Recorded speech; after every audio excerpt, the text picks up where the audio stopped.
Hi and welcome. Today we're going to continue talking about structure. If you haven't already, I highly recommend you check out the other two videos on structure here on the channel.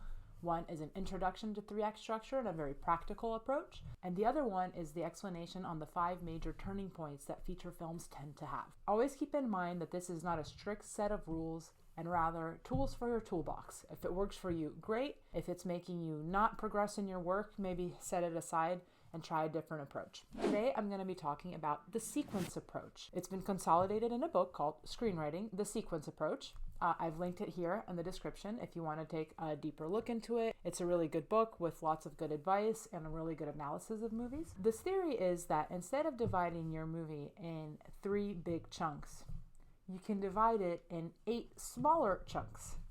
These little chunks are called sequences. What sequences are, they're blocks of scenes that have a small little narrative unit to them.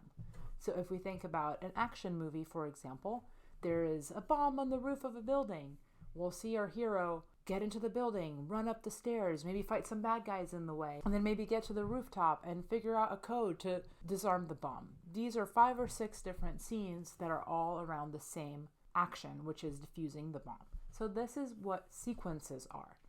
In the great movie Castaway, we see Tom Hanks trying to build a fire. There are multiple scenes in which he's trying, failing, eventually succeeding in building a fire. These are what sequences are. They're blocks of scenes that all revolve around the same action. So the theory of sequences is that you can divide your feature film into 8 of these sequences. A really important notion about sequences is that they each have their own dramatic question. If you don't know exactly what a dramatic question is, I go really deep into that in the introduction to 3-act structure video. But really quickly, it just means a yes or no question that will keep the viewer engaged. Are they going to be able to defuse the bomb? Is Tom Hanks going to be able to build a fire? These are dramatic questions. I go deeper into the other video. If you want to pause it and go over there, it's a really good explanation on that. I go into detail and about what dramatic questions are. It's a really important concept in all of writing, and especially for today's class. So I highly recommend you watch that video if you haven't already. So the idea is that you can break down your feature film in 8 sequences. And what I am about to do is I'm going to break down each one of these sequences. If you can do that with your story, with your plot, you're in a really good place to start writing scenes, which is the next couple lessons we're going to talk about that. It is really important to have the roadmap of your story before you start writing scenes. We call that outlining.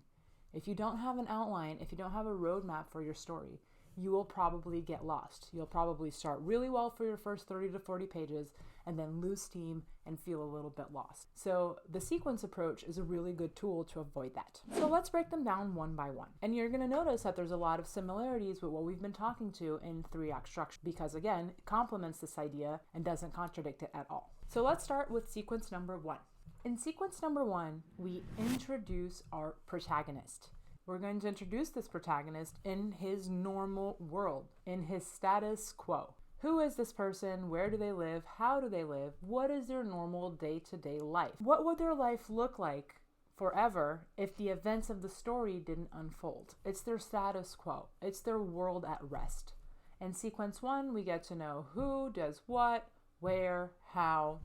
We might get introduced to a couple other main players in our story, but the first sequence really shows us the world at rest, the once upon a time of our story. Once upon a time, there was a character living their normal life. That is our first sequence. The first sequence might not have its own dramatic question. We're counting on that excitement of the viewer who just sat down to watch a movie. By the end of the first sequence, we are going to see a small disruption of that status quo.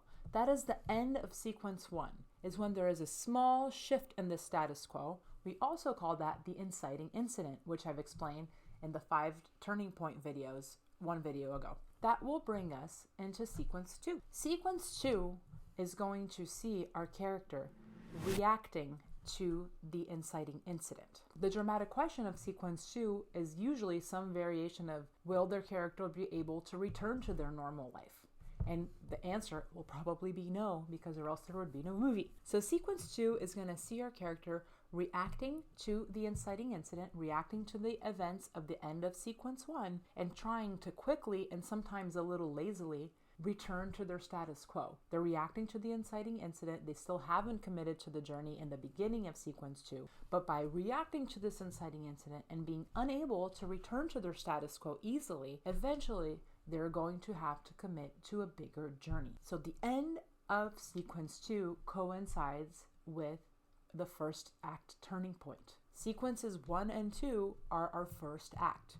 It's sequence 1 up until the inciting incident, sequence 2 from the inciting incident up to the first act turning point. Sequence 2 will see our character reacting to the inciting incident, trying to return to their normal life, failing, and eventually committing to a journey. And this journey is not going to end until the end of the movie. So now we're in Act 2. And the first sequence of Act 2 is sequence 3. Sequence 3 is going to see our character entering a new world. And by entering this new world, they're going to quickly have to adapt to it. In sequence 3, our character is usually going to have to discover quickly who is friend and who is foe. What are the rules of this new world? We can also call that fun and games, because our character is just in this normal world. There's a sense of excitement, there's a sense of danger, there's a sense of novelty. So sequence 3 is going to see our character reacting to the first act turning point, and by doing so, learning the rules of this journey, maybe making some new companions on the way. Most likely, by the end of sequence 3, there's going to be a bigger problem that the character has caused or that is caused to him by his attempts of trying to solve the problems posed by the first act turning point. Sequence 3 is going to see our character reacting to being in a new world, in a new environment. We don't necessarily have to see our character physically going into the new world. Sometimes they're staying within their own community. If we think of Encanto, she never leaves her casita. But once she commits to the journey of trying to save it and trying to save the magic, there are new worlds, new challenges, and we're going to see our character trying to adapt to that. Maybe realizing who's a friend, who's an enemy, who's an ally, and who's sabotaging their effort into completing their journey. Not only that, by the end of sequence 3, we're going to see the first signs of change, that our character needs to change. We covered this concept of characters changing in other videos, so definitely go check them out. By the end of sequence 3, after our character has tried desperately to go back to his balance, he is going to achieve a small victory or a false victory that allows him to give room for change. So it's two things happening. There's stuff happening on the character end, and there's stuff happening on the plot end. If you want to know more about this, check out the videos on turning points. This is when we talk about the midpoint. So sequence 3 takes us to the midpoint. After the events of sequence 3, where our character might have learned some new rules of this world, maybe made some allies and some enemies in their journey, we come to sequence 4. Sequence 4 is going to see our character a little more desperate to achieve their goal, a little more desperate to achieve their goal in order to regain balance. So in sequence 4, there might be a bigger challenge, a little more danger. The end of sequence 4 takes us to the midpoint. Our character achieves a small victory or a small turning point that gets him a little bit closer to their goal, and at the same time, our character is showing signs of change because of the events of the last 4 sequences. Our characters are starting to change. It's the first hint of their character arc. We have also covered this in another video in this channel about characters who change, so definitely go check that out. So right now, we've covered the first 4 sequences of our movie. We've seen our character at rest. We've seen our character reacting to a small shift in that rest. We've seen our character commit to a journey and adapt to the new rules of this world. We've seen our character increase in desperation and trying to achieve their goal and maybe changing in the process. And that gets us to the middle of the movie, to the midpoint, to the end of sequence 4. Sequence 5 is where a lot of movies start losing steam. So what we will probably see is our character reacting to that small victory or possibly a small defeat that had happened in the midpoint and maybe relaxing a little bit, maybe having a false sense of accomplishment. So what happens a lot of times in sequence 5 is that sequence 5 is dedicated to subplots. Many times sequence 5 is dedicated to a romantic subplot, or we see our character leaving somewhere, going somewhere else, going on a trip. It is a very common trope that happens. That happens in sequence 5, that we dedicate time to something that's a little bit different from our main plot. A lot of times it's when the subplots that we've kind of seen hints throughout the movie intersects with the main plot. So if there's a plot that is goal-oriented and there's a subplot, there's a romantic subplot, for example, sequence 5 is a lot of times when these two plots coincide. So sequence 5 is a time for subplots. It's the time to maybe have our character take the foot off the gas a little bit because of the sense of confidence of this small victory he's achieved. It is a very common thing to see the movie change a little bit of rhythm in sequence 5. In Finding Nemo, for example, sequence 5 is when our character finally gets to the turtles. The turtles are mellow, they're slow, it's a different environment, but at the same time it is getting the plot moving forward because it's getting Marlin closer to where he has to be in Sydney, Australia.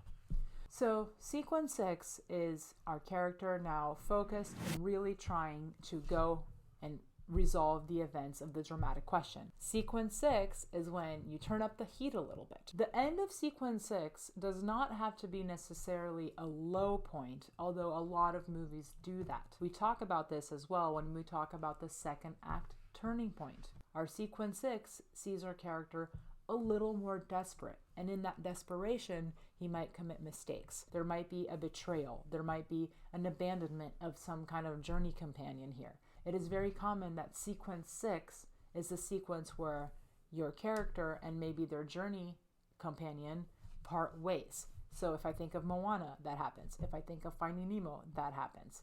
It's very common. If I think of Good Will Hunting, which we can talk about in a little bit, that's definitely where Will and Skylar part ways. So sequence 6 sees our character a little more desperate to achieve their goal, and in the process they might commit mistakes, they might be betrayed. So that's why a lot of films see the end of sequence 6 ending in a low point. That doesn't need to happen in your film. If your story doesn't organically need a point where hope is lost and things fall apart, please do not feel like you have to force your story into a pre-existing mold. Trust your instincts as a storytelling. Jaws, which if you've watched any other of my videos, you know is one of my favorite movies of all times, doesn't have a clear end of sequence 6. They're on the boat, they're getting closer and closer to the shark, and the only reason you know that it's the end of sequence 6 or Act 2, because the end of sequence 6 coincides with the end of Act 2, is because the next sequence starts and then it's man versus shark and there's no turning back. There's not a clear division in the plot. So trust your instincts. Sequence 7 is the sequence that's going to take us to our climax. We are now in Act 3. We are nearing the end of the movie. There are a few different ways to approach sequence 7. You can have subplots reappearing to help the character in his final push. We can see our character completely desperate and just going ham and trying to achieve their goal. We could also see the character reacting emotionally and logistically to the events of sequence 6, and that's going to get him finally to confront his goal. By the end of sequence 7, our dramatic question will be answered. It's a very important sequence. It coincides with the beginning of Act 3 up into our climax. So sequence 7 is your all-out sequence. It's when everything is resolved, everything is laid to rest, there's your final confrontation, and that it takes us to the middle of Act 3, to the climax. So sequence 8 is where we resolve all the stuff that hasn't been resolved up until now. We have seen our character achieve their goal or not, if your story does not have a happy ending, which is completely fine and acceptable. And whatever loose threads we have, usually they are around relationships or friendships, that's when we see them get resolved in sequence 8. Sequence 8 is our opportunity to see our character now living their normal life again, and in that normal life we're going to see how our character has changed. It is very common for films to have our character go back to the same situation they were in the beginning of the movie, so the audience has an opportunity to see our character changed in this new normal world that they live. In Finding Nemo, we see Marlin repeat the events of the first day of school, which was the beginning of the movie. Now he's a changed fish. He's relaxed. He's playful with his son. He lets his son race and go far away from him. He's even able to tell a joke. He's super cool. By the end of sequence 8, everything is kind of resolved. Just a really quick recap. Act 1 is sequences 1 and 2. Act 2 is sequences 3, 4, 5, and 6. And Act 3 is sequences 7 and 8. Check out the book if you are curious about this approach. I highly, highly recommend it. It is very useful. I use it all the time. If you want some examples of how the 8-sequence approach is used in certain movies, I have linked a couple of PDFs here in the video description. There is a breakdown of Toy Story and Good Will Hunting, 2 movies that definitely follow the 8-sequence approach. It could be really useful to see it in action. I also highly recommend you watching films and try and break down those sequences. Keep in mind that not all movies have exactly 8. Some have 9, some have 7, and it might be the same for your story. So check these out and comment if you have any questions, and subscribe if you like what you saw. Thank you. Subscribe if you like it, and check out our other videos, including the video on analyzing Good Will Hunting in the same approach of 8 sequences. Till next time, bye.